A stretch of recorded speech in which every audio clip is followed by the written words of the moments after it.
영상 거의 많이 찍어가지고 이제 이 정도만 하면 될 것 같거든요. Come here. Check this out. Come here. Who are you? Come here. I want to show you something. Me? Yeah, come here real quick. Okay. Okay. What?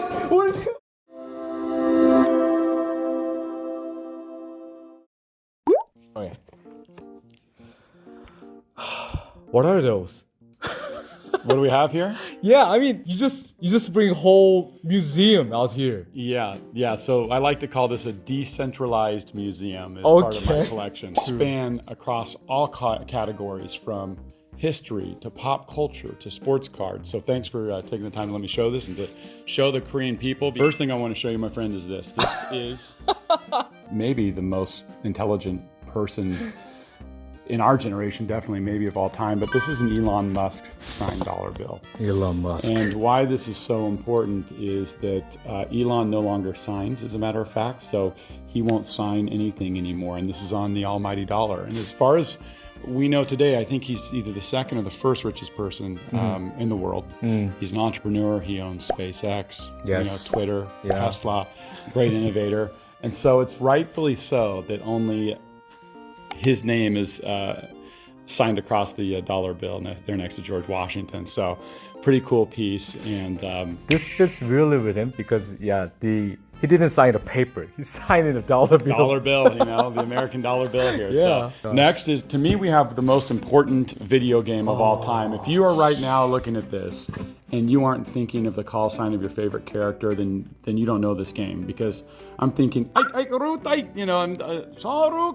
so 아이고 하도ken. there you go, exactly. This is Street Fighter 2, and it's graded an Iwata 9.6, and it's an A+ seal rating, which is a very tough grade. I think in the population, this is the highest population. Wow. But I mean, this takes me back, because this is one of my favorite games with Chun-Li and Ryu and all sorts of the characters in it. So I mean, I've spent countless hours playing this. And it's a really cool collectible for pop culture collectors, and this is a population 1. So Street Fighter 2. 3 hours. Oh well, quick question. Yeah. So, do you get a better grade when the game is sealed? Yeah, so there's two different grading processes. One is they grade them when they're sealed, and they grade, so the more desirable copies are the sealed copies. And there's very few of them, pretty scarce, as you can imagine. This game was manufactured in 1991. So this is 1991. It's the 6th best-selling Nintendo Entertainment System game of all time. And it's Capcom's best-selling game for ever. I mean, that's pretty tough when you think about games like Madden and Tecmo Bowl and Super Mario Brothers and Zelda. This is right up in there with the grails. So pretty cool piece. I mean, they have a great details and the details of the games. Yeah. I read most of those facts off the back there, as you can probably see, which is actually really cool when you're curating a piece. That's great. And then it gives you the grade details. Yeah. So video game grading and collecting, it's a fun thing to get into. And you just got to look for the games, I think, that emotionally resonate with you. So we move from there, and then we've got a really cool piece here. And this is a cut card of P.T. Barnum. And who was P.T. Barnum? Barnum was from the creator of Barnum and Bailey Circus. He created the first initial circus. And so there's a movie about him. It's a musical starring Hugh Jackman. Many people have probably seen it, and I can't remember the name of it right now. But do you know which one I'm talking about? The Greatest Showman? The Greatest Showman. Yeah. That's about P.T. Barnum. Yes. So this is one of his original signatures from the 1800s, 1875 as a matter of fact. He signed it on January 16th, 1875. Thank you, or truly yours, P.T. Barnum. This is a very historical pop culture artifact. This is an index card signed by Tupac Shakur. Tupac, to many people, is the greatest hip-hop artist of all time. But on September 6, 1996, here in Las Vegas, at the MGM Grand Hotel, as a matter of fact. Oh, in the same place right now. That we're at right now, yeah. Tupac got in an altercation. He was at the Tyson fight. They then left him and Suge Knight, who was the founder and CEO of Death Row Records. They went around the corner, and Tupac then was shot 9 times, I believe, and then died 5 days later. So at a very young age of only 25 years old. So Tupac has put out so many albums, has been such an influence in the pop culture, hip-hop industry. Rest in peace. Personally, I want to see the Black Panther. Please, Yeah, show it off right now.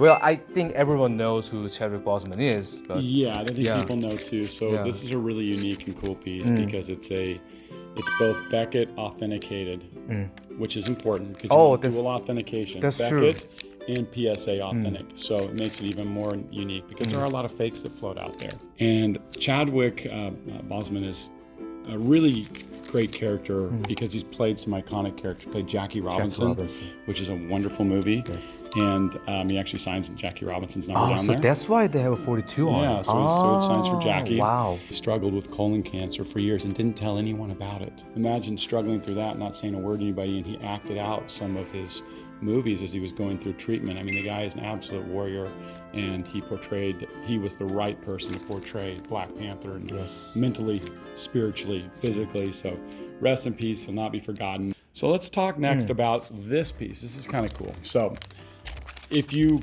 collect or buy or invest in sports cards, you know who Mickey Mantle is.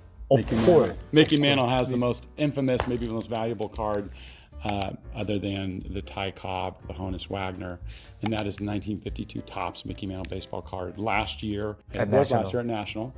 Heritage Auction sold the SGC 9.5 for right around $13 million. So what's cool about this is his NBC contract. So they would do bloopers and practical jokes. He appeared on the show. They did some other kind of funny jokes about him, and he had to sign his permission to allow them to do so. And this was signed on April 26, 1991. Mickey died thereafter 4 years later in 1995. So it's a late Mickey Mantle piece. His autograph is just so iconic, the way the M's roll off and the way the T's are crossed. So this is like kind of like a SNL stuff. Yes, Yeah. really great comparison. It was SNL before SNL. So Mickey would come on and they'd give him, they'd roast him. Oh, okay. Yeah. Okay. Everyone knows him also. Everyone knows him. Thomas Edison. Thomas Edison. I mean, we're sitting here underneath the light bulbs right now because of Thomas Thanks Edison. to Thomas Edison. What's so cool is that this is a piece where it looks like he was actually doing a inventory. 1913, that was June 30th of 1913. He did an inventory. He was going through and signed it. But really early signature. It's a really nice one, signed in pencil because of an inventory list. And on the back of it, it actually shows the selections that were passed by him. So pretty iconic pieces. It's an 8 also, so it's graded an 8, which is so difficult for a pencil autograph to get an 8. So really high grade and a really important specimen. I mean, personally, I've seen those things like a Topps cut signature auto, you know? Oh my gosh. So here's my a little museum. my museum. Here is ultimately my decentralized museum and some of the artifacts. So thank you for letting me share it. Thank you for letting me share it with the Korean people. Keep collecting. Keep pursuing your passions, whether it be memorabilia, pop culture, artifacts, cards, video games, comics. I mean, what's so cool is this. I can go to Korea and I can uncover a whole other category of collecting, which I'm going to do. 지금까지 하비콜이었습니다. 고맙습니다. Thank you.